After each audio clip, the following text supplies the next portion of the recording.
میں نے ایک دفعہ بیان میں کہا کہ ہماری 3-4 ہزار تنخواہ. ایک بوڑھا اٹھ گیا, اس نے کہا کہ ماہانہ. میں نے کہا نا گھنٹے کے حساب سے تنخواہ تو ہوتی ہے ماہانہ. کہاں آپ کا گزارا اس پر ہوتا ہے 4,000. میں نے کہا الحمدللہ روٹی بھی ملتی ہے اور یہ لباس بھی ملتا ہے. آپ کے جبے نہیں ہوتے ہمیں جبے بھی ملتے ہیں. آپ کی پگڑیاں نہیں ہو ہماری پگڑیاں بھی ملتے ہیں الحمدللہ. اور 3-4 ہزار پر ہم حج اور عمرے کے لیے بھی جاتے ہیں. تو کہا کیسے؟ میں نے کیسا کیسا چھوڑ دو. کہا یہ کیسا؟ میں نے کہا کیسا چھوڑ دو. کہا یہ کیسا؟ ہم 70-80 ہزار لیتے ہیں اور مہینہ کے آخر میں مقروض ہوتے ہیں, دکانداروں سے چھپتے ہیں, اور اب 3-4 ہزار پر حج عمرے بھی کرتے ہیں. یہ کیسا؟ میں نے کہا کیسا چھوڑ دینا بھائی. وہ ہمارا دادا مولانا شہزادہ صاحب فرماتے تھے کہ ہمارا رزق آسمانی ہے. تو میں نے کہا کیوں دیگر لوگوں کا رزق یہ سمندر سے آتا ہے, سر آسمانی ہے. کہا نہیں, وہ اسباب پر توکل کرتے ہیں, ہماری اللہ پر توکل ہے. اللہ دیتا ہے, خدا کی قسم.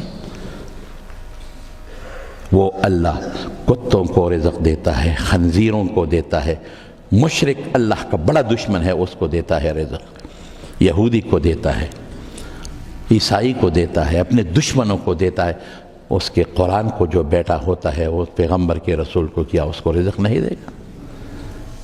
یقین مضبوط کرو نا, اب اللہ پر رازقیت کا مضبوط توکل کرو, مضبوط توکل.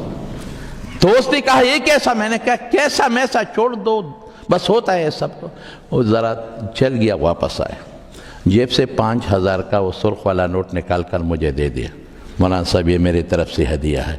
میں نے جیب میں ڈالا, جب چل پڑا تو میں نے کہا بابا جی ادھر آؤ, لوٹو ذرا. آئے, آپ نے ایک بات بار بار دہرائی, تو آپ نے کیا کہا؟ تو اس نے کہا, میں نے کہا یہ کیسا؟ میں نے کہا یہ کیسا؟ آپ کی جیب سے اللہ نے نکال دی اور ہماری جیب کو آ گئی. یا قائد اعظم کے ساتھ ہماری کوئی وابستگی نہیں ہے, صرف تمہارے جیب کے لیے ہے. ہمارا ایک دوست ہے نا, وہ یہ نوٹ نکال کر اس پر قائد اعظم صاحب کا وہ تصویر ہے, تو اسے کہے قائد اعظم میری بیوی کی آپ سے ستر نہیں ہے, پردہ نہیں ہے, میری بیٹی کی نہیں ہے, میری ماں کی نہیں, میرے دادی کی, کیوں ہمارے ساتھ آپ کا تعلق نہیں ہے؟ ہماری جیب کو کیوں نہیں آتی؟ نذیر اسلامک چینل, اس چینل کو سبسکرائب کرو. انشاءاللہ آپ کو ہر طرح کے بیانات ملیں گے اور بہت زیادہ مستفید ہو جاؤ گے انشاءاللہ.